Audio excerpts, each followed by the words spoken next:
बाप और बेटा रूहुल कुद्दुस के नाम पर आमीन। जिंदा खुदावंद का जिंदा कलाम। रसूलों के अमाल की किताब उसका 26 बाप। माजरत पलूस।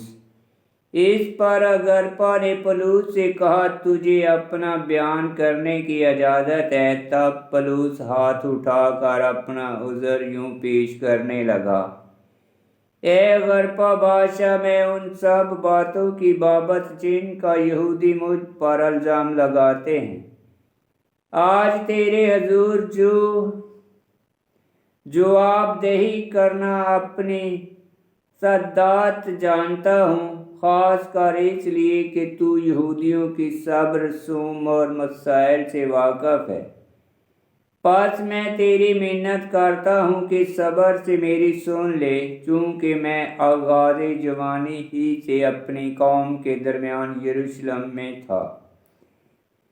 तमाम यहूदी मेरे चाल चलन से वाक़फ़ हैं और इसलिए कि वो शुरू से मुझे जानते हैं।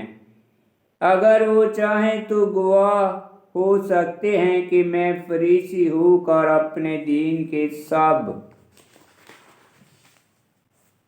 से पाबंद मजहब फ़िरके के मुआफ़िक ज़िंदगी बसर करता था, और अब उस वादे की उम्मीद के सबब से हाज़िर अदालत किया गया हूँ जो खुदा ने हमारे अबुआजदाद से किया था। उसी वादे के पूरा होने की उम्मीद पर हमारे 12 कबाइल रात दिन दिलो जान से इबादत किया करते हैं।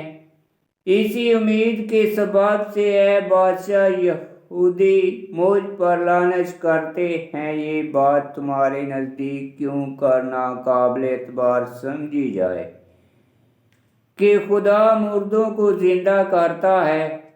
हाँ, मैंने भी समझा कि यीशु नासरी के नाम की बहुत मुखालफत करना मुझ पर वाजिब है। मैंने यरूशलेम में ऐसा ही किया और सरदार काहनों की तरफ से इख्तियार पाकर बहुत से मुकद्दसों को कैद खाने में बंद किया, और जब वो कत्ल किए जाते थे तो मैं भी यही रिया देता था और हर इबादत खाने में उन्हें सजा दिला दिला कर ज़बरदस्ती उनसे कुफर कहलवाता था, बल्कि उनकी मुखालफत में ऐसा दीवाना बना कि गैर शहरों में भी उन्हें अज़ार देता था। ऐसी हाल में जब सरदार काहनों से इख्तियार और परवाने लेकर मैं दमिश्क को जा रहा था, तो ए बादशाह, मैंने ऐन निसफ अल-नहार के वक़्त राह में देखा कि सूरज की तजल्ली से ज़्यादा आसमान से एक नूर मेरे और मेरे हम सफ़रों के गिर्द गिर्द आ चमका। जब हम सब ज़मीन पर गिर पड़े तो मैंने एक आवाज़ सुनी जो मुझसे इब्रानी ज़बान में कहती थी कि शाऊल शाऊल, तू मुझे क्यों इज़्ज़ा देता है? पीने पर लात मारना तुझे दुश्वार है। मैंने कहा, ए खुदावंद, तू कौन है?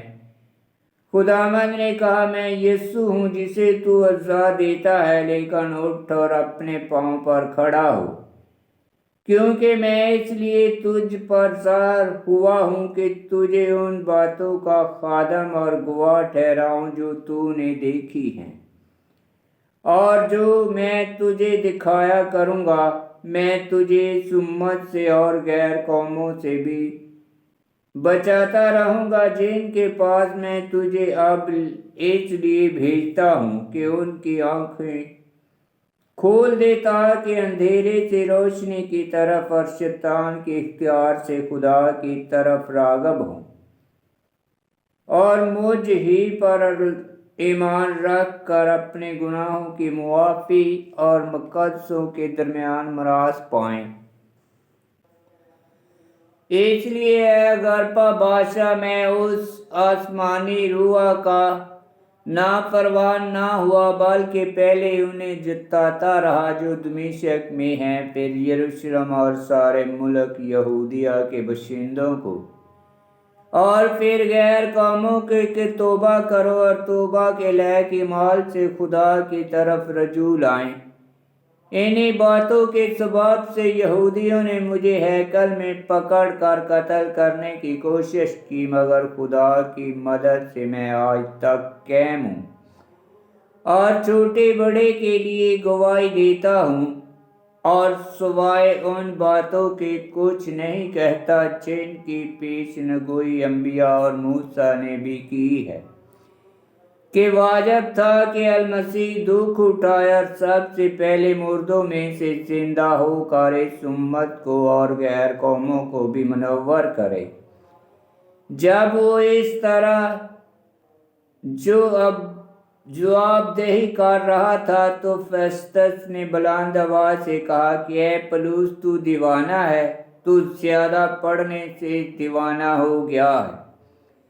پولس نے کہا، اے عزت مآب فیسٹس، میں دیوانہ نہیں بلکہ حق اور حکمت کی باتوں کا قائل ہوں، کیونکہ بادشاہ ان باتوں سے واقف ہے، اور میں اسی سبب سے اس کے سامنے بے دھڑک بولتا ہوں، کیونکہ مجھے یقین ہے کہ ان باتوں میں سے کوئی اس سے پوشیدہ نہیں، کیونکہ یہ ماجرا کہیں کونے میں نہیں ہوا۔ اے اگرپا بادشاہ، کیا تو انبیاء کا یقین کرتا ہے؟ میں جانتا ہوں کہ تو یقین کرتا ہے۔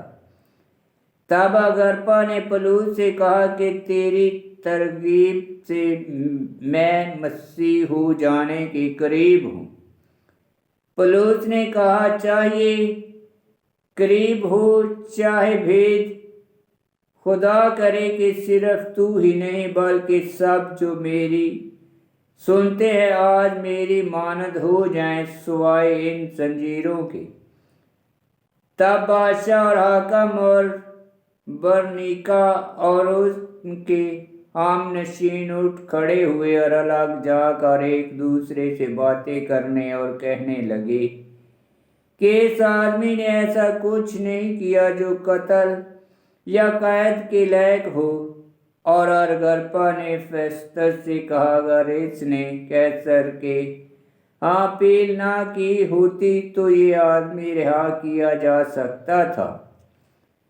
آمین۔ خداوند کا پاک کلام کا پڑھا اور سنا جانا باعث برکت ہو۔ خداوند تیرا شکر ہو۔ آمین۔